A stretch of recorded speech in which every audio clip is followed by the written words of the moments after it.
Je lis du livre de Actes des Apôtres, chapitre 10, au verset 37, ce qui suit.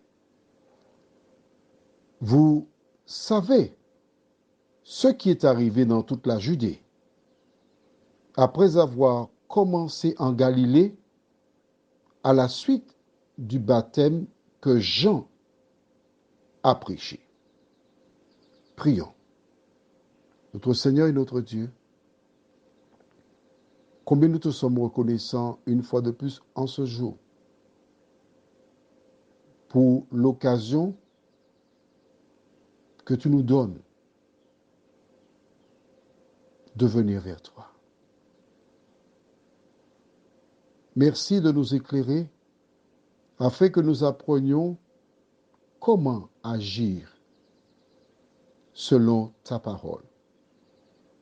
Que ton esprit nous dirige dans la compréhension, nous t'en prions.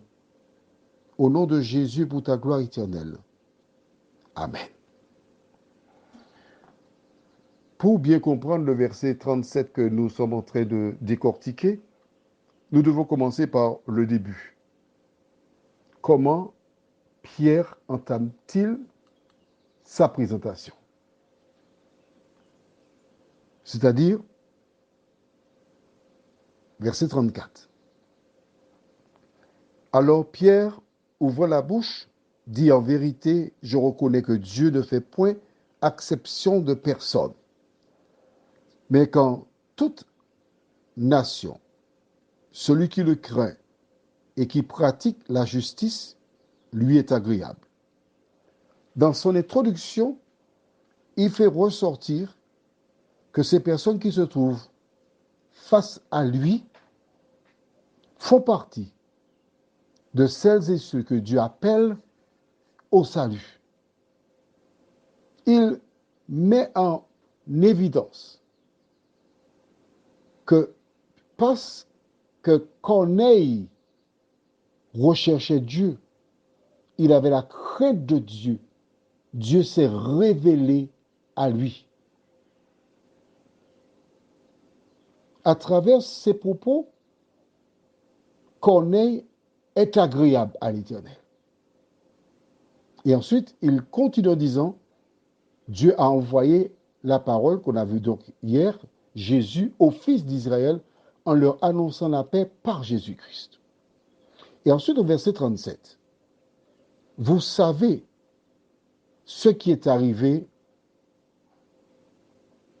dans toute la Judée. Dans le vous savez, cela nous incite à penser, à croire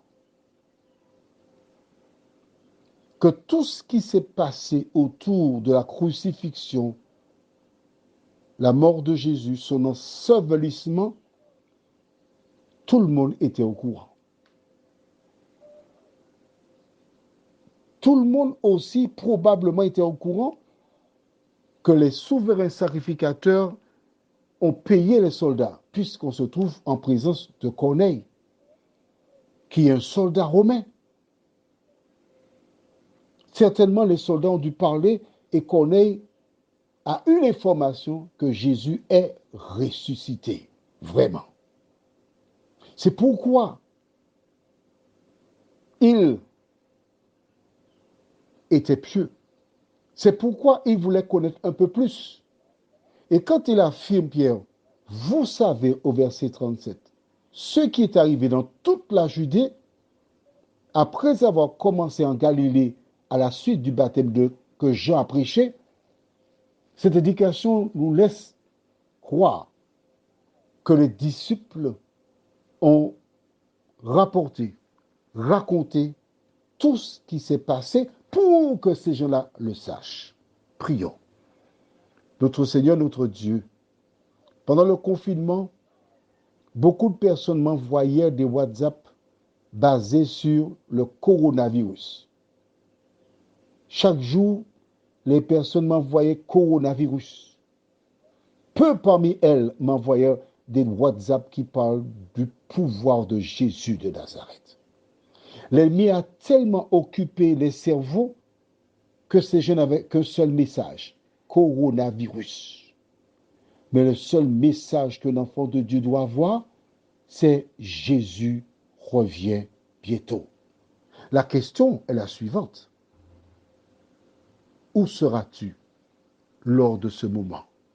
Seigneur, alors que tout s'écroule autour de nous, nous te demandons par Jésus de nous aider à maintenir nos yeux fixés sur lui, nous aider à vivre pour lui, être un exemple, un modèle dans tout ce que nous faisons, nous t'en prions, au nom de Jésus et pour ta gloire éternelle.